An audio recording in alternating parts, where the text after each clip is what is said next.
All right, we are live, brother. So I think before we get into this, just acknowledging that this is basically a private call between me and Mike that we've decided to just go to our edge and put on live. We got some kind of personal stuff to share with each other today, and I suggested a few days ago about maybe going live, and we both were like, "Oh." Mike and I have committed to a once a month chat and just to kind of check in with ourselves.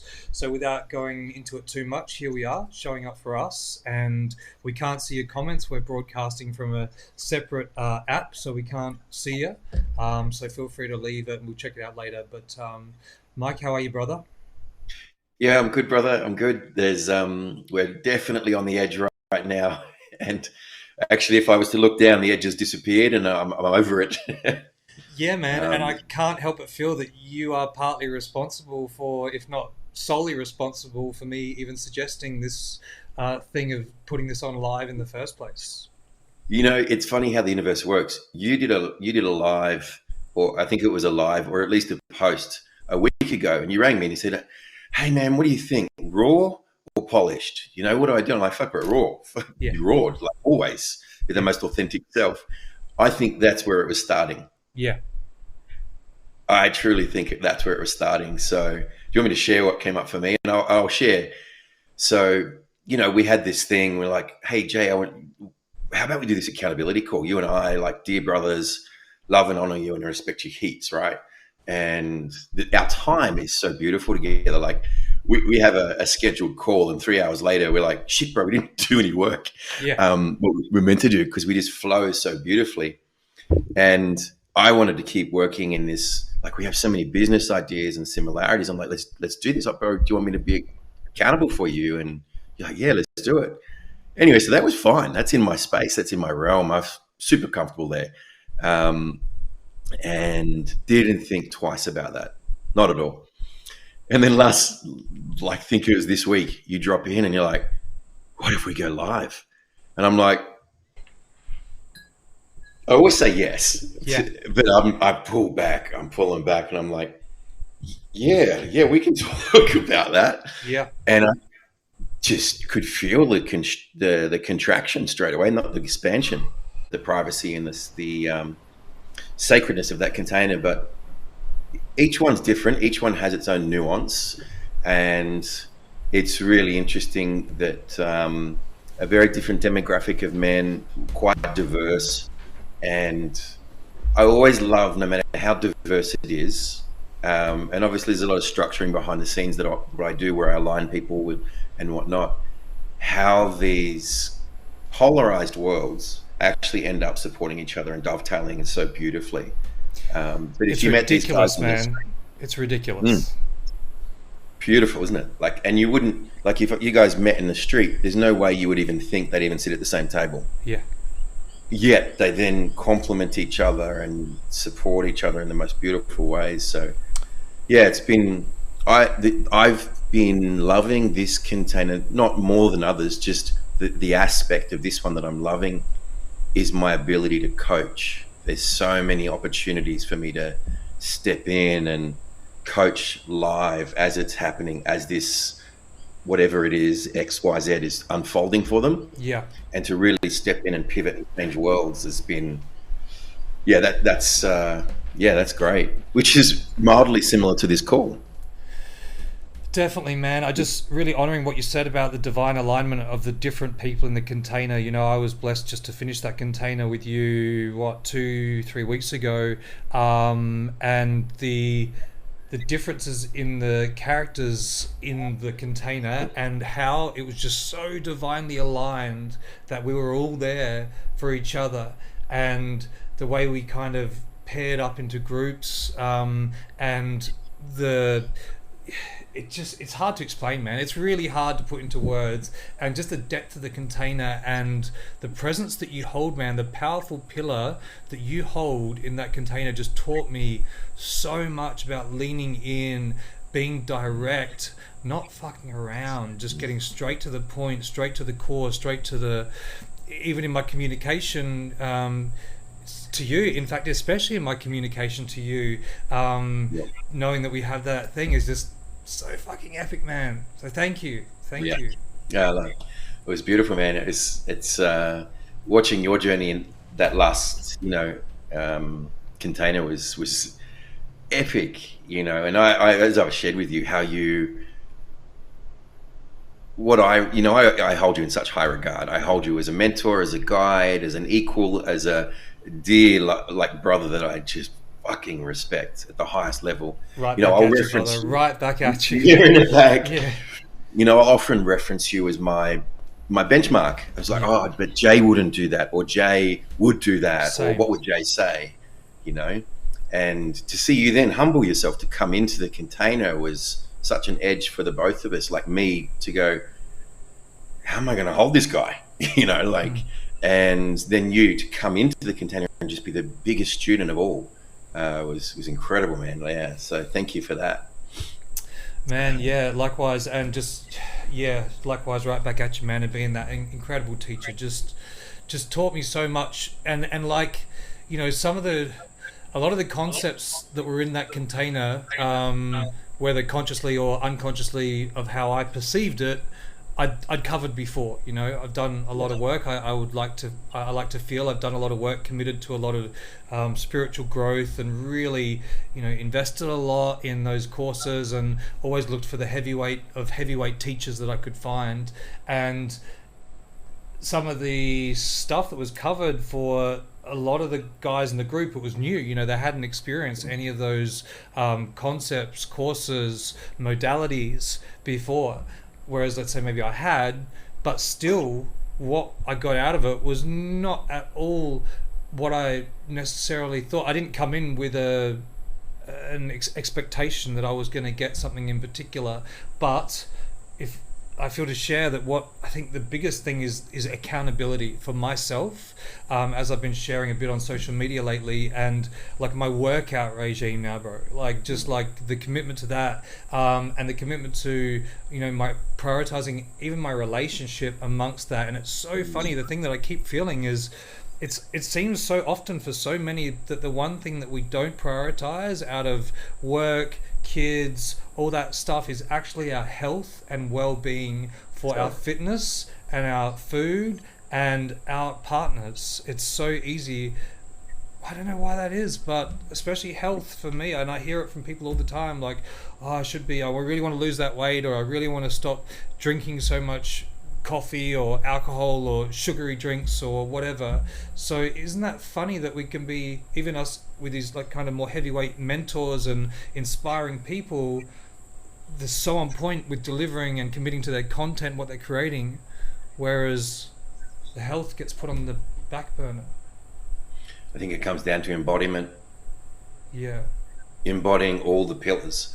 To be that complete man where we embody our finances, our relationships, our business, spirituality, health, social influence, our wisdom. It's the embodiment of it. We might know the tools, but until we actually live it, walk it, breathe it, and personify it, well, we're not congruent with what we know. It's just knowledge at that point. It's in the application of all those things when we go, you know what? I am going to choose a boundary, and I'm going to create and choose myself. And in that, it provides so much safety for you and for the family and the loved ones. Everyone feels safe and seen because you chose yourself. Yeah. Yeah, but it's hard because we get so caught up and we have that, we need to do the thing as men. We're always doing, we're taught we do more than we're good enough, or we do more and we can have more. And we got caught in the doing and we forget to do the fundamentals sometimes. Yeah. But I want to come back to this call. I want to loop back around, if that's all right. Of course. Because it's I didn't share this with you. I thought, well, I'm just going to talk about it live because that's a real edge then. Mm-hmm. And so last night you dropped in and go. First one was, why don't we do it live? Then you go, why don't we turn it into a podcast? And I shat myself. I'm like I didn't say that. So I caught myself in pattern, and my pattern was, my first response was to run. Your sympathetic nervous system, you're going to either fight, flight, take off, or fawn, or freeze. And I ran. I fucking ran. Yeah. So, do you want me to keep going? You're on. Jay's got a delivery. Jay's got a delivery. So while Jay is grabbing that, I'll sort of talk into a little bit more. What Jay actually did was over the week, he basically said, you know, let's scale this out, let's make it bigger, and let's introduce the audience to it. And eventually, he said, let's go live with this, and then morphed it into a podcast. And all of this for me was such an edge because I was happy to talk to him one on one in the privacy of our Zoom call or this online forum. But to go live was an absolute edge. When you said, let's turn this into a podcast, my first response was, oh, and I messaged back, yeah, sounds good, all good. Let's talk about it. I'm not going to say yes. Let's talk about it. Can you do 12 o'clock? Because I don't know if I'll make it back in time. And what happened was that was my fight or flight response. I need to buy myself time. And then Mr. Perfection kicks in. I need to come home. I need to shower. I need to do breath work beforehand. I need to meditate. I need to make sure my incense is burning so I'm all calm, that people will see me as the best version of myself, not fucking raw. Like, and the reality is, I can't do my hair. No one's going to know if I've showered or not. You know, we're on a video call. It's as cool as it gets, right? Yeah. And not one of our calls, which have been, like, we've done hundreds of calls, not one of our calls have ever been polished. I've never showered. Sometimes I've been, you know, walking in from the gym as the call's starting, not prepped, and they've been like mind-blowing. And here I am wanting to have a shower and do my hair and you know, comb the beard and do all the thing because my perfectionism kicked in. And I was fearful, you know, no matter how much work I've done. And so I then start to dive into my pattern. Okay, where does this come from? What is my pattern? My first pattern was to run because I don't want to fight with you. I don't need to fight with you about this. I just need to stall you. And I want to say yes, but my nervous system was unregulated and it freaked out. So I said, just buy me an hour. An hour might buy me time. And then we might get to that and I might need to buy a week. And you so beautifully held your ground. And you know what, brother, this feels really aligned. I can't remove that. And there was a part of my message that I wrote to you and I wanted to say, but if it doesn't align, it's okay, brother. It's all fine. Because I knew I could make it. Yeah. But I didn't put that in because I'm like, well, I don't want to give him that chance to maybe say, no, I need to leave it there. And you beautifully stood your ground and goes, you know what, for whatever reason, this feels right. We don't know where it's going, but we need to honor this. Yeah. And you just mentally invited me to step forward into that space. And it was a beautiful message. And naturally I've come back, no, bro, it's all good. I can make it. Yeah. I can always make it. And so then I started to look at, where is this born from? You know, in our coaching calls, I can say whatever I want because no one's watching, just you. And I open up my heart. I don't worry about making mistakes or being pitch perfect. But the minute you say, let's open this up to a wider audience, Mr. Perfection in me wants to, well, what if someone doesn't agree with me? What if you don't agree with me, we can talk about that. And I'm okay with that. But what if they don't agree? What if they don't like me? What if I don't look clean? Or all the things came up. Yeah. And I'm wondering, you know, so this was an edge, obviously. It took me to my edge of that polished and perfect verse, raw, and this is how I am. And can you like me with my mistakes? And so I'm going to ask, did any of that come up for you? Yeah. Only when I jumped on and realized I was having a really bad hair day and I put the hat on. But so I'm going to take the hat off. We'll just go with it. Man, honestly, I hadn't really dived too much into that because I have been so excited with the possibility of having this chat with you once a month, and then the possibility of now putting that live, which is now a reality. And then, you know, what landed with me after our chat yesterday, that, you know, this possibility of a podcast and this thing of, you know, music, spirit, and accountability. And when that came for me, it was just 100%. Yes, we've done some things together before, and it may not be for you. We haven't had the conversation yet. We're literally going to have it possibly today in front of everyone. But it landed so solidly in my heart. And we've done events before, things like Prana Alchemical, and finding the names and the vibe of how that was going to go, and it was kind of like doing different things and throwing ideas back and forth, whereas this just landed and it was, oh my god, like I need to share this with you straight away. So jumped voicemail straight away. I was like, dude, what do you think of this? And just the alignment of music and spiritual/spirit, and spirit relating to breath, and then accountability of being a theme. I just thought, if we were going to do something like that and interview each other and other people that we know, of all these amazing mentors and coaches and humans that we know around the world, even putting out there people like Tony Robbins, who has a place not far from me in Fiji, like, yeah, it's possible, it's all possible. Joel did it. Joel Brown got him on for, so what are the possibilities of this? How big could that be? And straight away I was just like so excited. It just landed, and I thought, with that music, spirit and accountability, what an amazing platform of the directions a call like that could go with any mentor and person we know. So to answer your question, not so much, because I was just so excited to be here and hang out with you, which I always am.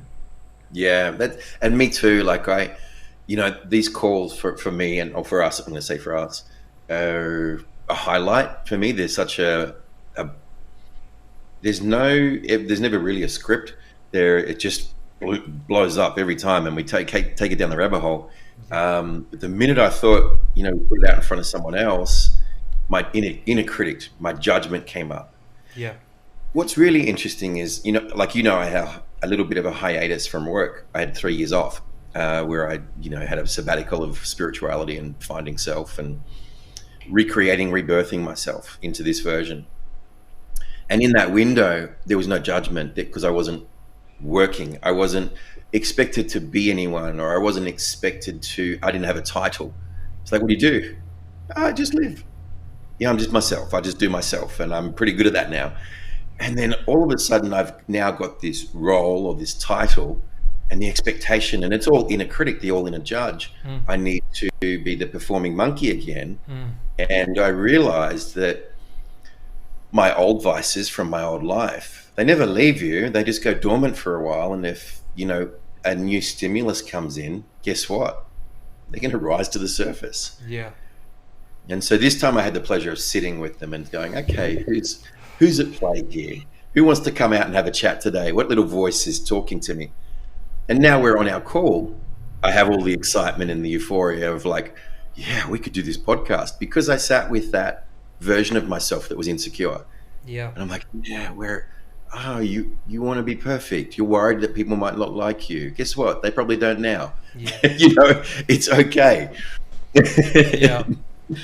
And then we get into flow, and here we are, and that dissipates. And that happens so often with fear, doesn't it? Like we conjure up this story, which is just a story in our head of the worst case scenario. Then we play this thing out, and we're like, oh my God, that was the best thing I ever did.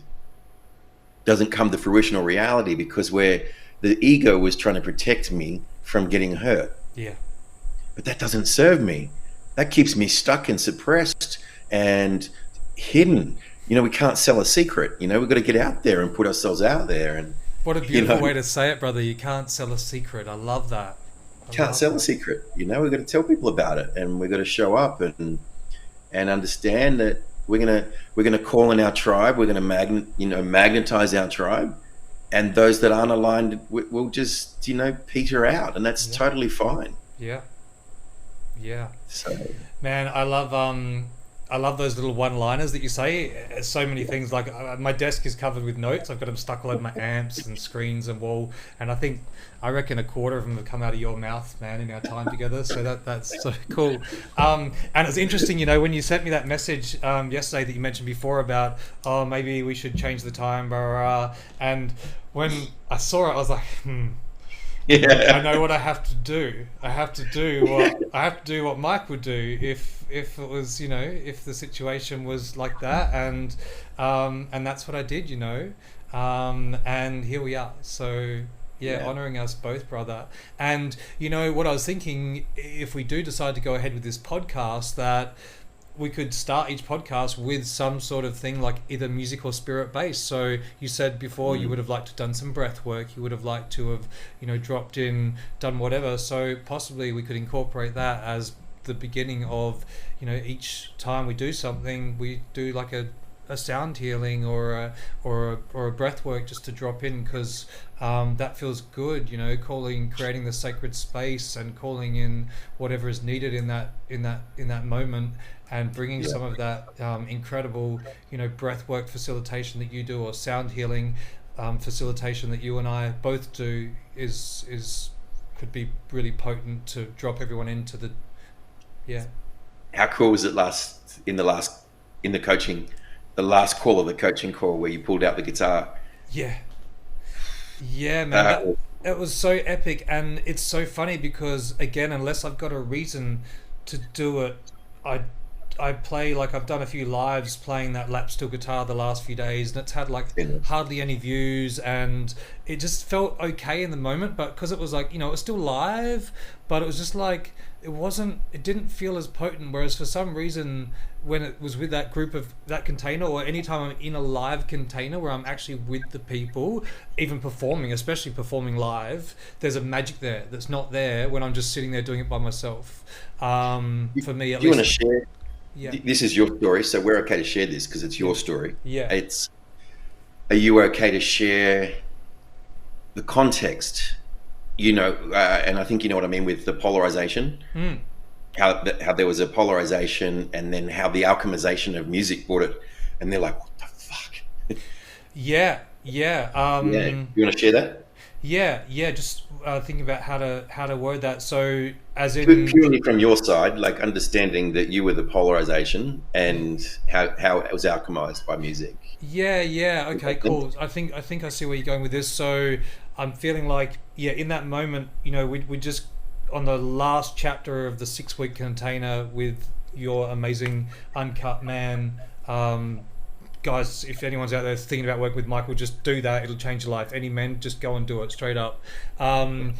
We're in the final week of that, and it was by that stage, I think, like a 9 week container or something, because we Yeah, just we somehow pushed we it. added an extra 3 weeks onto it. However we did that, no one could kind of work it out. But along the journey, I'd shared a lot of myself, all of myself, with the men, and they only got to see that side of me. And there was a few things that some of the men had called me on along the journey, wanting to see other sides of me that possibly they weren't seeing like they wanted to see of me in that container.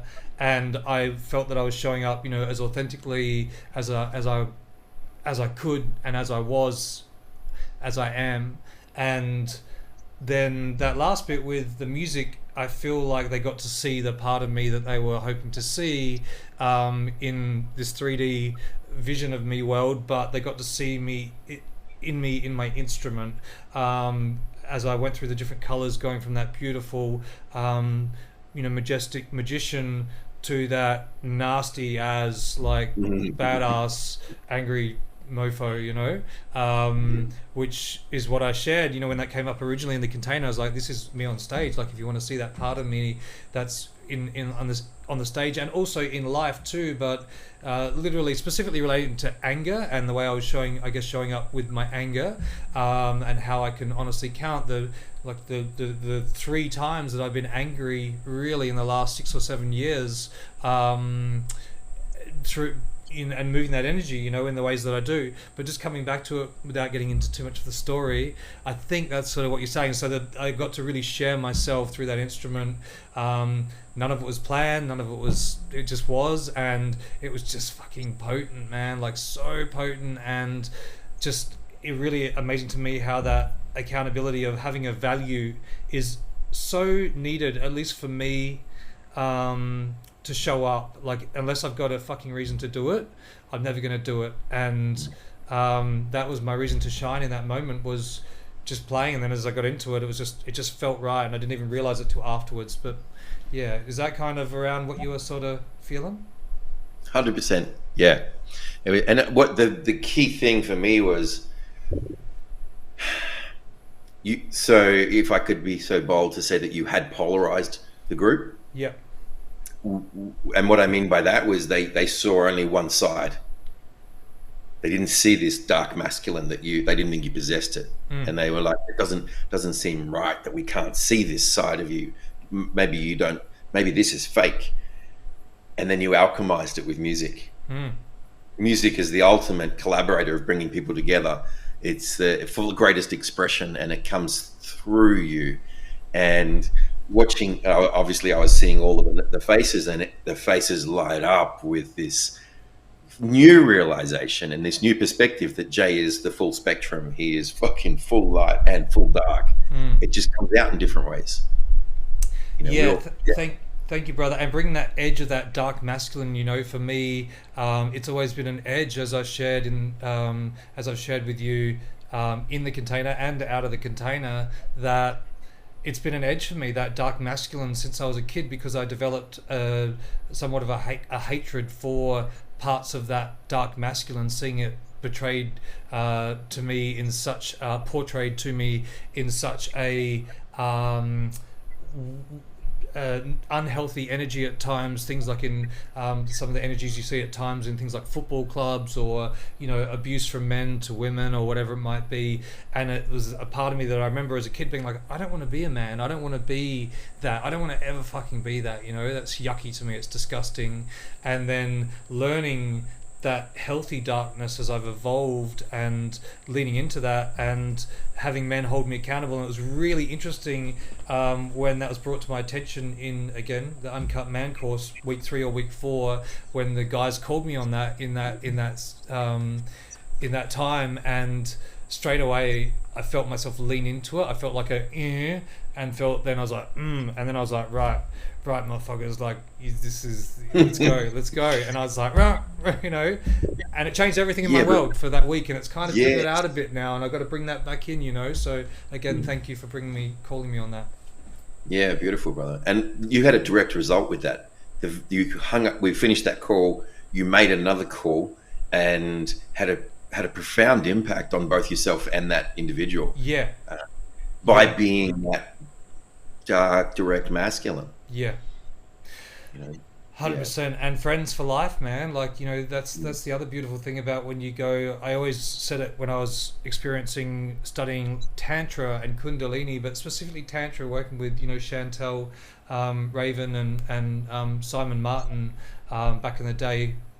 The families that you make in those sacred containers, it's family for life. And finishing up the Uncut Man now, like, I know any of those men are there all the time if I need them, and it's that brotherhood that will never be broken, and the kind of friends like that you have forever. It's not like friends at the pub. It's different. I've often equated that kind of friendship. It's a little similar to war. It's a little similar, like, you look at the wartime stories where the young men, they go off to war, 19, 20 years old, and they go to battle. They forge their life in battle. And they come home and they're like 70, 90 years old, and they're still the best of friends. Yeah. Because they faced off the dragon.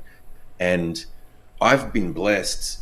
I've been weight training since I was 14, and had gym training partners.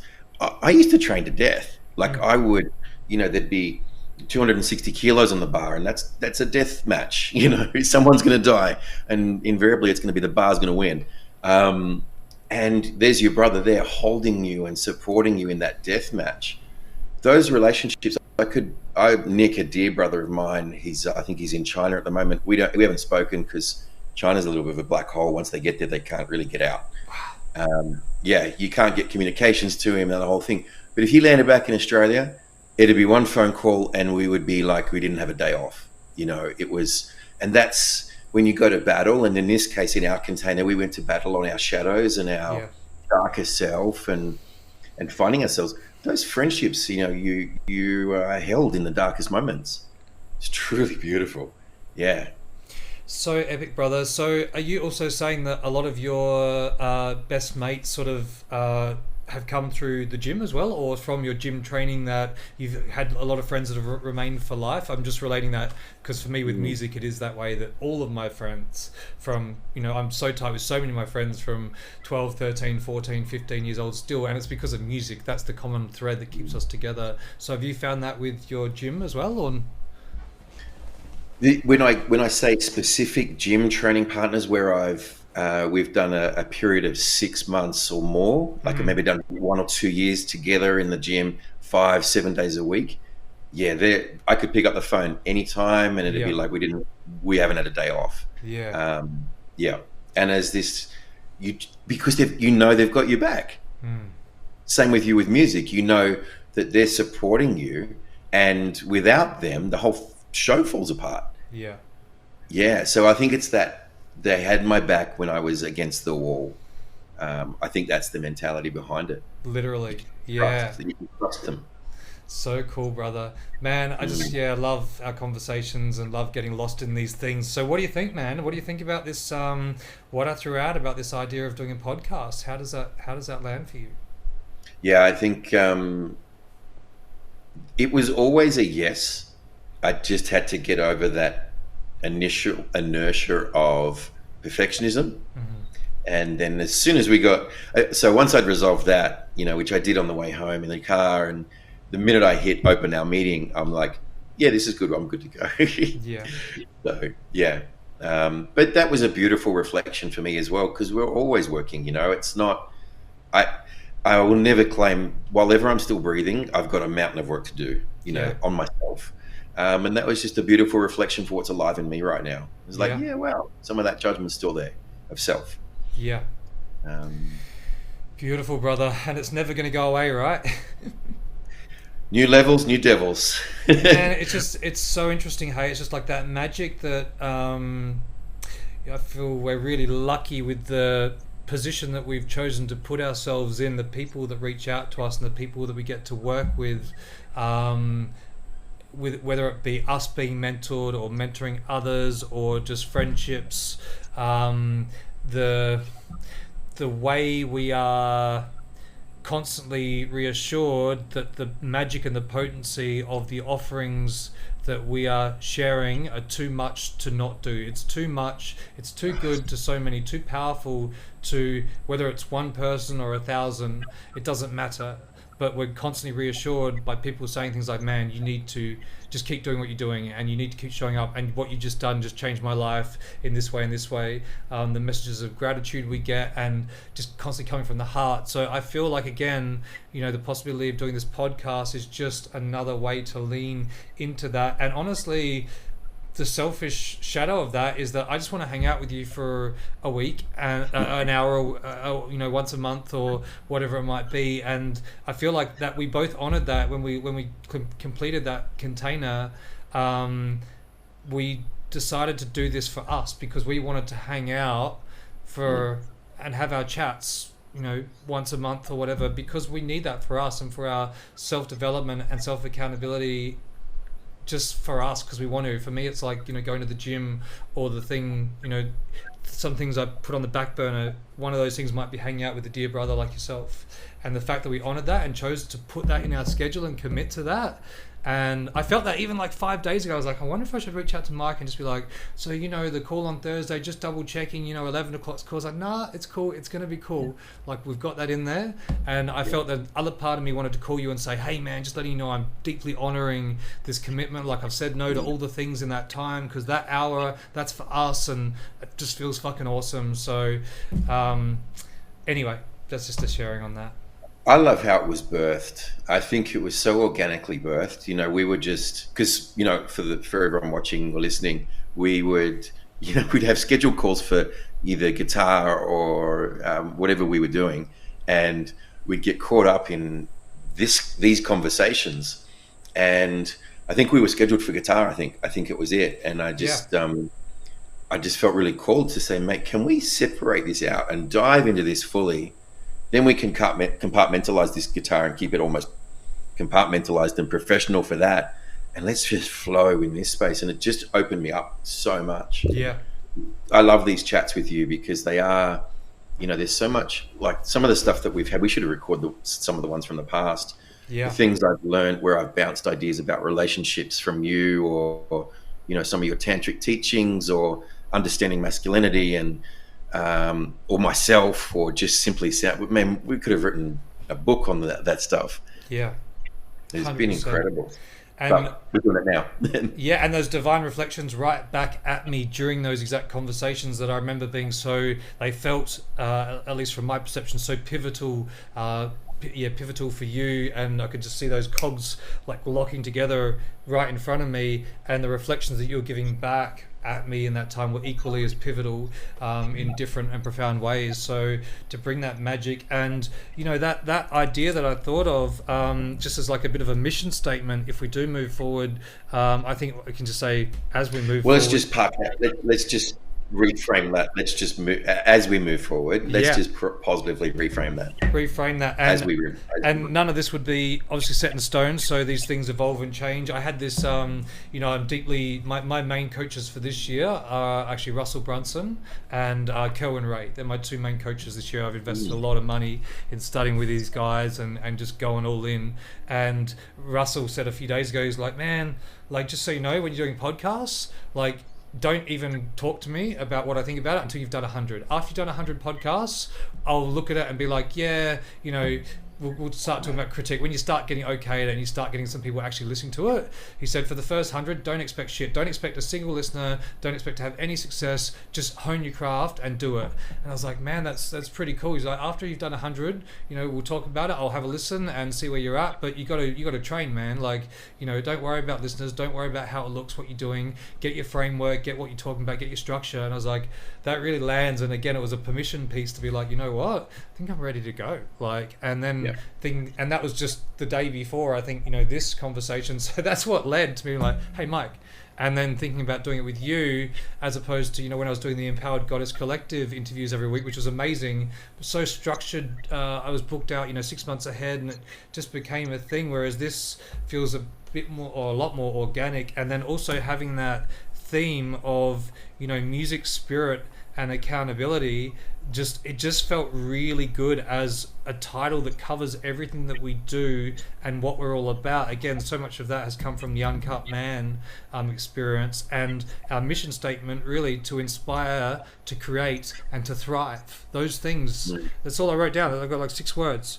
Call it music, spirit, and accountability, with Jay Hode and Michael Cooper, Jay Hode, either way, and then to inspire, create, and thrive.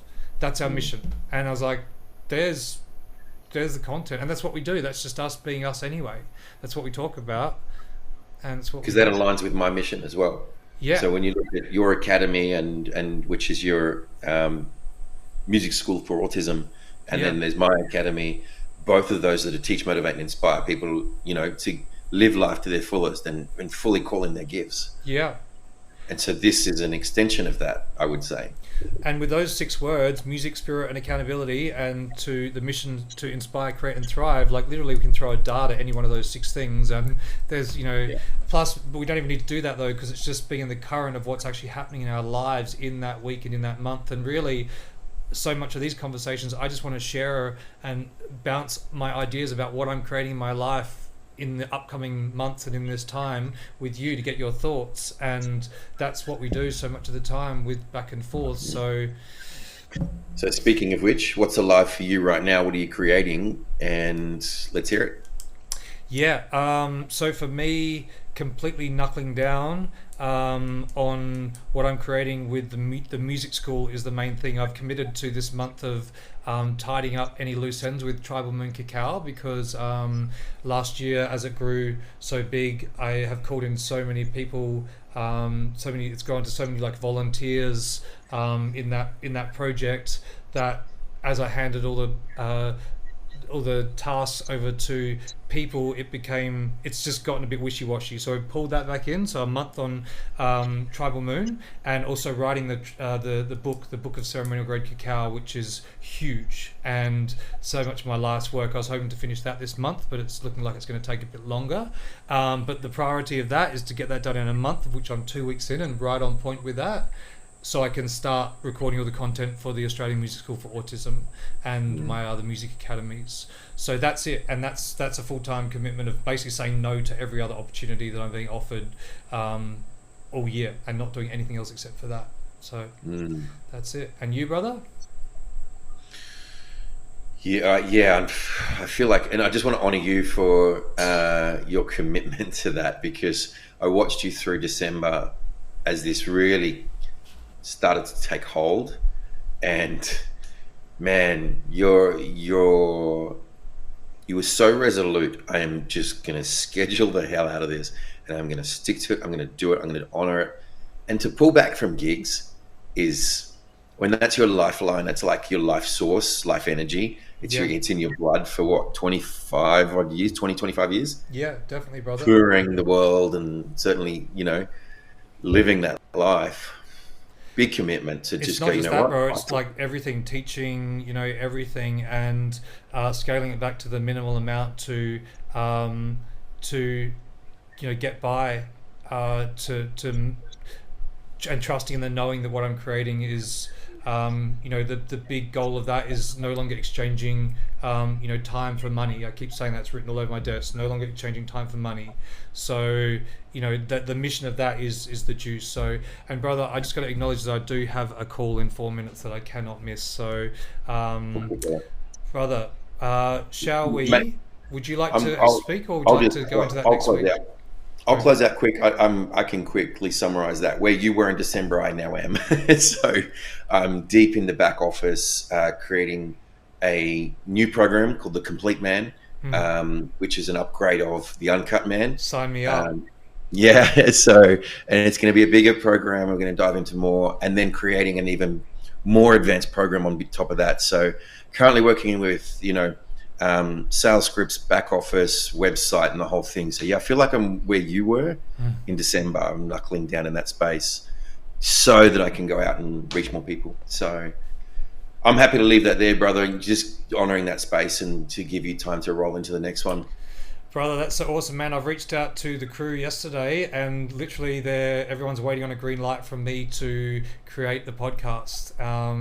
They've got the name penciled in and everything ready to go, so they're just waiting on a green light from me to say yes to create it. So if you feel good about green light it. Green light it. Was it Matthew McConaughey? Green lights. Oh, that's great. Have you read that book? No. Have you read that book? No. Go read it. What's that one? Matthew McConaughey, the actor. Green lights. I've got it downloaded on Audible. I just haven't listened to it yet. Get it. Yeah, I'm a big fan. I love his little. I love his voice, that country drawl, and he delivers it so well. It's so cool, and I like is if you drink the Kool-Aid, you will get cavities. Like, man, it's true. But gold. Awesome. Yeah, I watched his speech at his university recently, the graduation speech, and epic, man. What a dude. I've enjoyed his journey, and he talks about how he got to this level of awareness. It's beautiful. Yeah. Brother, I'm going to schedule in this for a month's time, and we'll be interviewing all kinds of incredible humans as our journeys evolve. We're not going to schedule it. We're not going to plan it, I don't think. I think we're just going to kind of roll with it, and trusting that we cross paths with just incredibly inspiring humans every single day, and looking forward to expanding this container and growing with this concept that was just created right in front of your eyes. So yes, indeed. Thank you, brother. I really appreciate you, man. Always love our chats, and let's keep them flowing. Absolutely epic, brother. Have an amazing day. I will talk to you really soon. Love you, mate. Love you, mate. See you, man. Bye-bye. See ya. Bye-bye.